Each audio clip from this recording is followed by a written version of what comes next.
Berbuka puasa setelah seharian menahan lapar dan dahaga terkadang membuat orang kalap memakan apa saja. Tidak jarang sesaat setelah berbuka, perut terasa sakit karena tidak cocok dengan jenis makanan tertentu. Untuk menghindarinya, Anda perlu mengetahui makanan apa saja yang sebaiknya dihindari saat berbuka puasa agar pencernaan tidak terganggu. Lalu benarkah mengkonsumsi buah dapat mengganggu pencernaan? Temukan jawabannya dalam kombinasi makanan yang harus dihindari saat berbuka versi on the spot.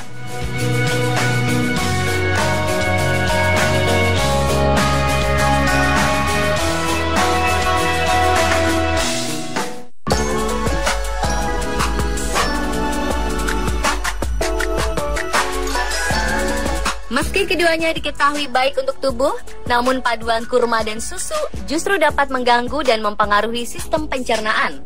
Diketahui, jika memakan kurma bersamaan dengan susu, bisa memicu asam lambung. Jika Anda penggemar paduan kurma dan susu, ada baiknya memastikan kurma telah dalam kondisi sangat matang.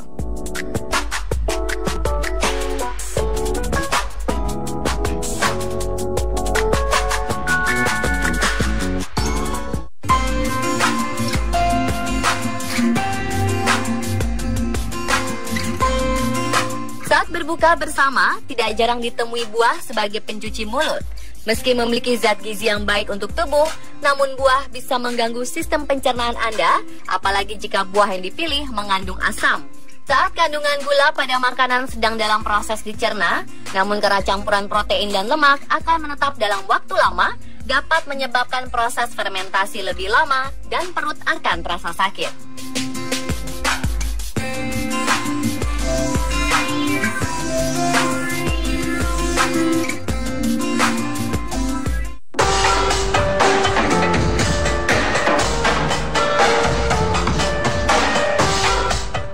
Hanya saat berbuka puasa, menggabungkan daging dan makanan laut memang tidak baik dilakukan dalam satu kali makan. Sebagai aturan umum, tubuh manusia hanya membutuhkan satu protein yang terkonsentrasi per makanan. Jika ada lebih dari satu, maka dapat menyebabkan komplikasi gastrointestinal, terutama dalam jangka panjang.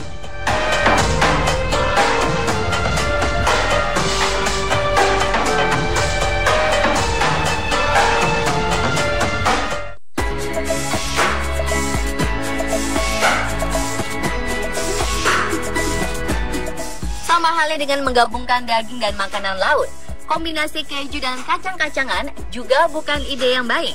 Perpaduan kacang-kacangan dan keju membuat perut bekerja ekstra keras setidaknya dalam waktu 8 jam. Ini juga bisa mempengaruhi mood Anda. Dibanding digabungkan dengan keju, ada baiknya mengkombinasikan kacang-kacangan dengan buah karena menghindari adanya dua kekuatan asupan gizi dalam sekali makan.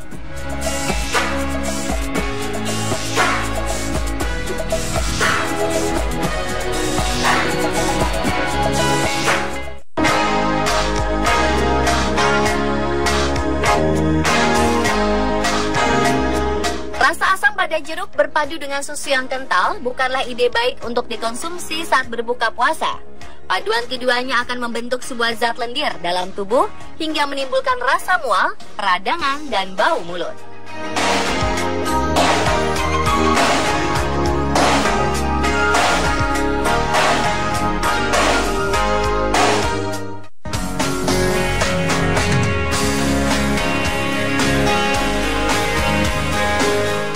Kadar garam berlebih dapat memicu tekanan darah tinggi, batu ginjal, sakit kepala, otot jantung membesar, dan gagal jantung.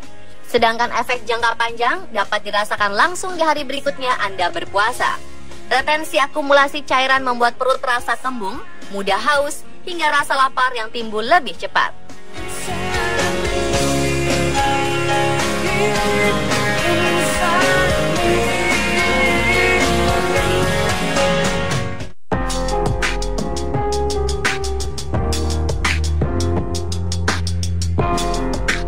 Rasa asam tomat tidak disarankan untuk dicampur dengan karbohidrat berupa tepung. Sejumlah penelitian tidak menganjurkan penggabungan karbohidrat dan asam, termasuk yang berasal dari saus atau pasta, terutama saat kondisi perut kosong. pasta atau pizza yang dipanggang dengan sayuran, atau samosa dengan bayam sebagai gantinya. Untuk membantu mengatasi sakit perut dan peningkatan gas, ada baiknya menambahkan kayu manis dan kapulaga atau mengkonsumsi minuman hangat saat berbuka puasa.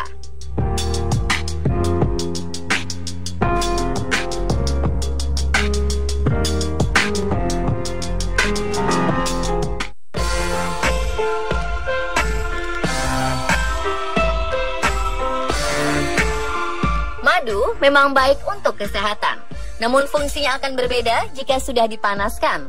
Ada baiknya hindari memanaskan madu karena kandungan gula bukan lagi berefek menyembuhkan dan menyehatkan, tetapi berubah menjadi kandungan gula biasa.